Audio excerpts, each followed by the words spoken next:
तर आज आपण कोणता पिक्चर बघितलं? अप. अपची स्पेलिंग अप. आणि अप पिक्चर मध्ये आपण काय शिकलो आता याच्याबद्दल मला तुमच्याकडनं प्रतिसाद पाहिजे आहे. तर हा बेटा तू सांग काय शिकलो आपण अप पिक्चर मधून? हा ठीक आहे, ये ना. कशा संदर्भात सांगितलेलं आहे आपल्याला इथे? हा एक पिक्चर आहे. या पिक्चर मध्ये कार याची पत्नी एक स्वप्न बघते. ते स्वप्न म्हणजे तिला अमेरिकेमध्ये जायचं होतं. मग ते स्वप्न कारला पूर्ण करायचे होते. पण मग ते कसे पूर्ण करायचे म्हणून कार या माणसाने आपल्या घराला हजारो फुग्यांनी बांधले व तो घर उडवून अमेरिकेमध्ये नेला.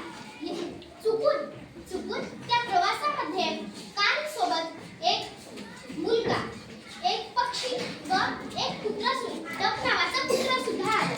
हा एक साहसी प्रवास आहे जो या पिक्चर मध्ये दाखवलेला आहे. या पिक्चर मध्ये आपल्याला असं दाखवलेलं आहे की जर आपल्यामध्ये हिंमत असली, शक्ती असली, धैर्य असले तर आपण कोणाच्याही स्वप्नाला किंवा स्वतःच्या स्वप्नांना पूर्ण करू शकतो. Very good.